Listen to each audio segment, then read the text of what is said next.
పారిజాత పర్వం సినిమా చూశాక ఇది నా పరిస్థితి. అసలు ఏముంది మూవీలో? క్రైమ్ కామెడీ అన్నారు, అసలు భూతద్దం పెట్టి వెతికిన ఎక్కడా కనిపించదు. Hello all, welcome to my channel nomadic cinema. Comedy అని వాళ్ళు అనుకుంటే సరిపోదు కదా, ఆడియన్స్ కూడా అనుకోవాలి. అసలు ఫస్ట్ హాఫ్ మొత్తం క్యారెక్టర్ ఇంట్రడక్షన్కే సరిపోయింది.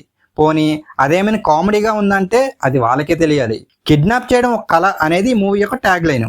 ఏదో కొత్తగా ట్రై చేస్తున్నారు, బాగుంటుంది కదా అని చూస్తే మాత్రం బొక్కబొర్ల పడతాం. సినిమా తీయాలని హీరో అందుకు అవసరమైన డబ్బు కోసం ఓ నిర్మాత భార్యని కిడ్నాప్ చేయడం, సీను అనే గ్యాంగ్ కూడా డబ్బు కోసం ఆమెనే కిడ్నాప్ చేయాలని డిసైడ్ అవ్వడం, ఇలాంటి కథకి ఒక మంచి కామెడీ సిచ్యువేషన్ క్రియేట్ చేసి మంచిగా ఆడియన్స్ని ఎంటర్టైన్ చేసే స్కోప్ ఉంది. అయినా డైరెక్టర్ దీంట్లో పూర్తిగా ఫెయిల్ అయ్యాడు. ఎక్కడ కొత్తగా థింక్ చేయకుండా బోరింగ్ స్క్రీన్ ప్లేతో బోర్ కొట్టించేశాడు. అసలు స్క్రిప్ట్ మీద ప్రాపర్ వర్క్ చేసినట్టు అనిపించలేదు. మెయిన్గా ఇలాంటి క్రైమ్ కామెడీ మూవీస్లో సస్పెన్స్, కామెడీ, ట్విస్ట్ లాంటివి ఎక్స్పెక్ట్ చేస్తారు.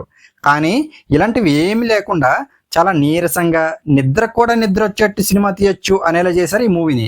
ఈ మూవీలో కొంచెమైనా రిలీఫ్ ఇచ్చే మ్యాటర్ ఏదైనా ఉంది అంటే అది వైవా హర్ష, సునీల్ కామెడీ అని చెప్పొచ్చు.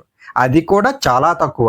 ఈ మూవీని ఓటీటీలో చూస్తేనే ఎలా ఉందంటే ఇంకా థియేటర్లో చూసిన వాళ్ళ పరిస్థితి తలుచుకుంటే చాలా బాధగా ఉంది.